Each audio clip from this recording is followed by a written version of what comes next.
The power of meditation. Spiritual meditation is the pathway to divinity. It is the mystic ladder, which reaches from earth to heaven, from error to truth, from pain to peace. Every saint has climbed it. Every sinner must sooner or later come to it. And every weary pilgrim that turns his back upon self and the world and sets his face resolutely toward the Father's home must plant its feet upon his golden rounds. Without its aid, you cannot grow into the divine state. The divine likeness, the divine peace, and the faithless glories and unpolluting joys of truth will remain hidden from. Meditation is the intense dwelling in thought upon an idea or theme with the object of thoroughly comprehending it. And whatsoever you constantly meditate upon, you'll not only come to understand, but will grow more and more into its likeness, for it will become incorporated into your very being will become. In fact, your very. If therefore, you constantly dwell upon that which is selfish and debasing, you will ultimately become selfish and debased. If you ceaselessly think upon that which is pure and unselfish, you will surely become pure and unselfish. Tell me what it is upon which you most frequently and intensely think, that to which in your silent hours your soul most naturally turns. And I will tell you to what place of pain or peace you are traveling, and whether you are growing into the likeness of the divine or the best. There is an unavoidable tendency to become literally the embodiment of that, upon which one most constantly thinks. Let therefore the object of your meditation be above and not below, so that every time you revert to it in thought, you will be lifted up. Let it be pure and unmixed with any selfish element. So shall your heart become purified and drawn nearer to truth, and not defiled and dragged more hopelessly into. Meditation in a spiritual sense in which I am now using it is the secret of all growth in spiritual life and knowledge. Every prophet, sage, and savior became such by the power of meditation. Meditated upon the truth until he could say, I am the truth. Jesus brooded upon the divine immanence until at last he could declare, I and my Father are. Meditation centered upon divine realities is the very essence and soul of prayer. It is the silent reaching of the soul towards the eternal mere petitionary. Prayer without meditation is a body without a soul and is powerless to lift the mind and heart above sin and affliction. If you are daily praying for wisdom, for peace, for lofty purity, and a fuller realization of a truth, and that for which you pray is still far from you, it means that you are praying for one thing while living out in thought and act another. If you will cease from such waywardness, taking your mind off those things, the selfish clinging to which debars you from a possession of the stainless realities for which you pray. If you will no longer ask God to grant you that which you do not deserve, or to bestow upon you that love and compassion which you refuse to bestow upon others, but will commence to think and act in the spirit of truth, you will day by day be growing into those realities so that ultimately you'll become one with them. He who would secure any worldly advantage must be willing to work vigorously for it, and he would be foolish indeed, who waiting with folded hands expected it to come to him. For the mere asking, do not then vainly imagine that you can obtain the heavenly possessions without making an effort. Only when you commence to work earnestly in the kingdom of truth will you be allowed to partake of the bread of life, and when you have by patient and uncomplaining effort earned the spiritual wages for which you ask. They will not be withheld from you if you really seek truth and not merely your own gratification, if you love it above all worldly pleasures and gain, more even than happiness itself. You'll be willing to make the effort necessary for its achievement if you would be freed from sin and sorrow, if you would taste of that spotless purity for which you sigh and pray. If you would realize wisdom and knowledge and would enter into the possession of profound and abiding peace, Come now and enter the path of meditation and let the supreme object of your meditation be truth. At the outset, meditation must be distinguished from idle revere. There is nothing dreamy and unpractical about it.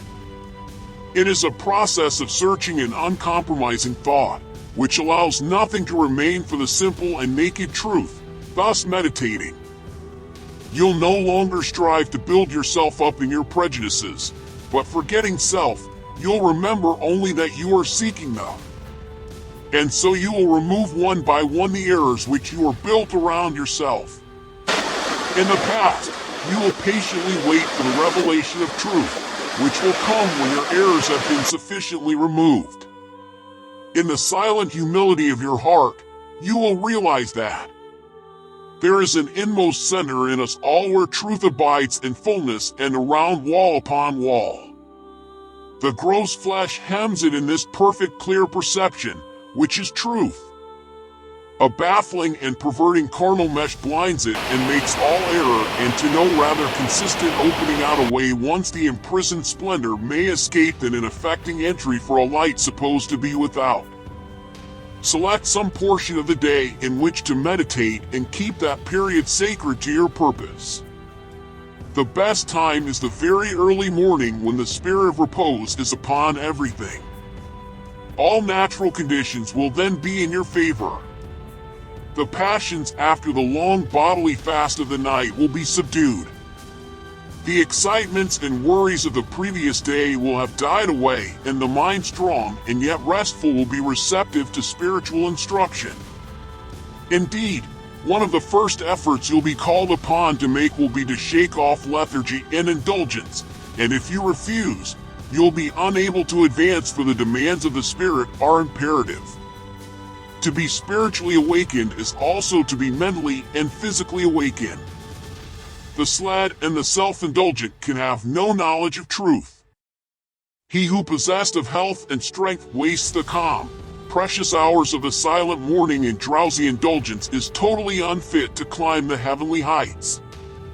He whose awakening consciousness has become alive to its lofty possibilities, who is beginning to shake off the darkness of ignorance in which the world is enveloped, rises before the stars have ceased their vigil, and grappling with the darkness within his soul strives by holy aspiration to perceive the light of truth while the unawakened world dreams on.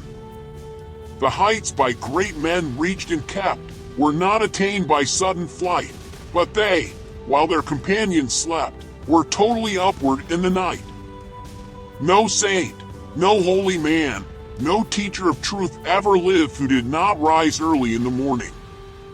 Jesus habitually rose early and climbed the solitary mountains to engage in holy communy. Buddha always rose an hour before sunrise and engaged in meditation, and all his disciples were enjoined to do the same. If you have to commence your daily duties at a very early hour and are thus debarred from giving the early morning to systematic meditation, try to give an hour at night, and should this by the length and laboriousness of your daily task be denied you, you need not despair, for you may turn your thoughts upward in holy meditation, in the intervals of your work or in those few idle minutes, which you now waste in aimlessness. And should your work be of that kind, which becomes by practice automatic, he may meditate while engaged upon it. That eminent Christian saint and philosopher Yaakov Bereyer realized his vast knowledge of divine things whilst working long hours. As a shoemaker, in every life, there is time to think, and the busiest, the most laborious, is not shut out from aspiration and meditation. Spiritual meditation and self-discipline are inseparable. You will therefore commence to meditate upon yourself. Choose to try and understand yourself, for remember, the great object you will have in view will be the complete removal of all your errors in order that you may realize truth. You will begin to question your motives, thoughts, and acts, comparing them with your ideal and endeavoring to look upon them with a calm and impartial. In this manner, you'll be continually gaining more of that mental and spiritual equilibrium without which men are but helpless straws upon the ocean of life. If you are given to hatred or anger, you'll meditate upon gentleness and forgiveness so as to become acutely alive to a sense of your harsh and foolish conduct. You'll then begin to dwell in thoughts of love, of gentleness, of abounding forgiveness. And as you overcome the lower by the higher, there will gradually silently steal into your heart a knowledge of the divine law of love with an understanding which bearing upon all the intricacies of life and of conduct. And in applying this knowledge, your every thought, word, and act, you'll grow more and more gentle, more and more loving, more and more divine. And thus, with every error, every selfish desire, every human weakness by the power of meditation is it overcome.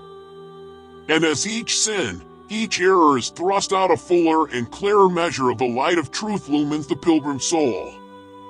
Thus meditating, you will be ceaselessly fortifying yourself against your only real enemy, your selfish, perishable self, and will be establishing yourself more and more firmly in the divine and imperishable self that is inseparable from truth. The direct outcome of your meditations will be a calm, spiritual strength, which will be your stay and resting place in the struggle of.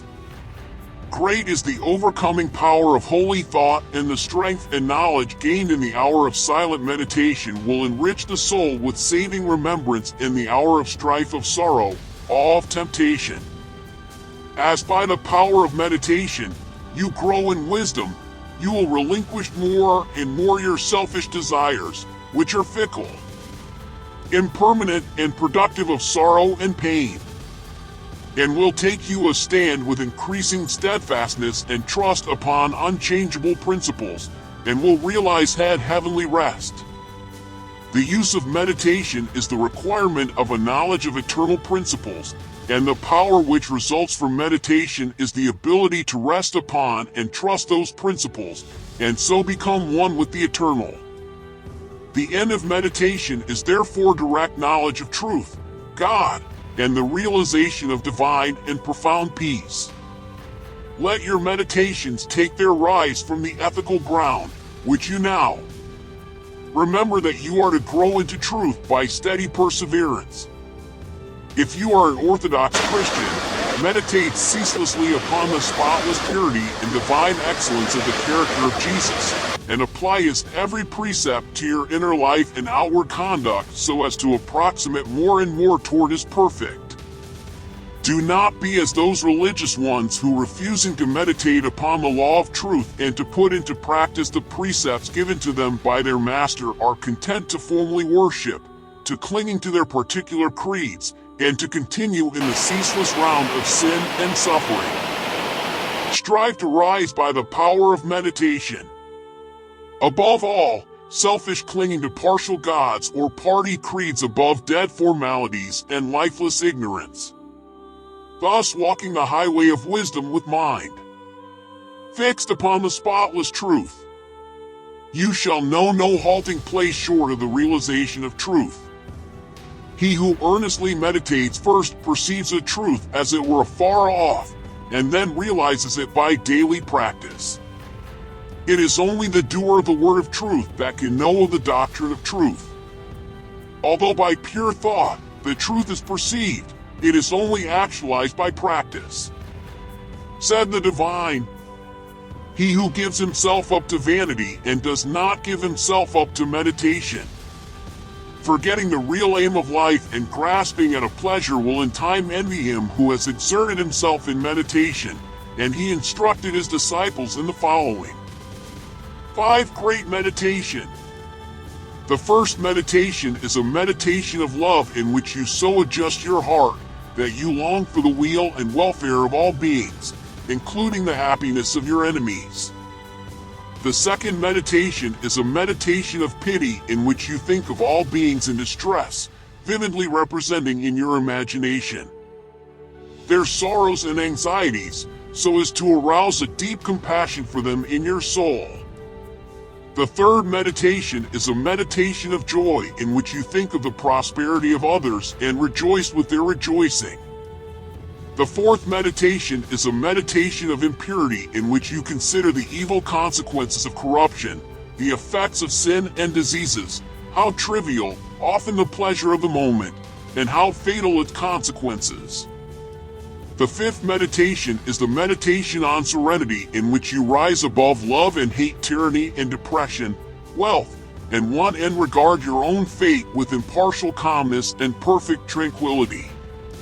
By engaging these meditations, the disciples of the Buddha arrive at a knowledge of the. But whether you engage in these particular meditations or not, so long as your object is truth, so long as you hunger and thirst for that righteousness, which is a holy heart and a blameless life in your meditations. Therefore, let your heart grow and expand with ever-broadening love until freed from old hatred and passion and condemnation. It embraces the whole universe with thoughtful, tender. As the flower opens its pits to receive the morning light, so open your soul more and more to the glorious light of truth, so upward upon the wings of aspiration. Be fearless and believe in the loftiest possibilities. Believe that a life of absolute meekness is possible. Believe that a life of stainless purity is possible. Believe that a life of perfect holiness is. Believe that the realization of the highest truth is possible. He who so believes climbs rapidly the heavenly hills, whilst the unbelievers continue to grope darkly and painfully in the fog-bound valleys. So believing, so aspiring, so meditating, divinely sweet and beautiful will be your spiritual experiences and glorious revelations that will enrapture your inward vision. As you realize the divine love, the divine justice, the divine purity, the perfect law of good or God, great will be your bliss and deep your peace. Old things will pass away and all things will become new. The veil of the material universe, so dense and impenetrable to the eye of error, so thin and gauzy to the eye of truth, will be lifted and the spiritual universe will be revealed. Time will cease and you'll live only in eternity. Change immortality will no more cause you anxiety and sorrow, for you'll become established in the unchangeable and will dwell in the very heart of immortality. Star of wisdom, star that of the birth of Vishnu, birth of Krishna Buddha.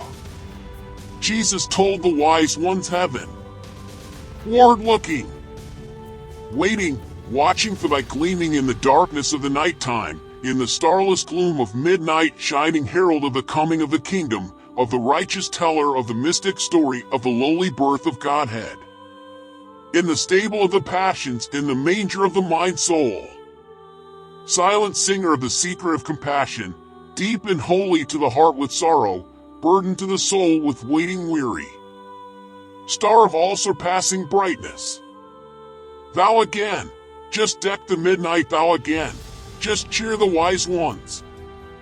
Watching in the cradle darkness, weary of the endless battle with the grinding blades of. Tired of lifeless, useless idols of the dead forms of religion, spent with watching for thy shining. The host ended their despairing, the host lighted up their pathway. The host brought again the old truth to the hearts of all thy watches, to the souls of them that love the speak of joy and gladness of the peace that comes of sorrow. Blessed are they that can see the weary wanderers in the nighttime. Blessed they who feel the throbbing in their bosoms, feel the pulsing of a deep love stirred within them by the great power of thy shining. Let us learn thy lesson, truly learn it faithfully and humbly learn. It's meekly, wisely, gladly, ancient star of holy Vishnu, light of Krishna Buddha, Jesus.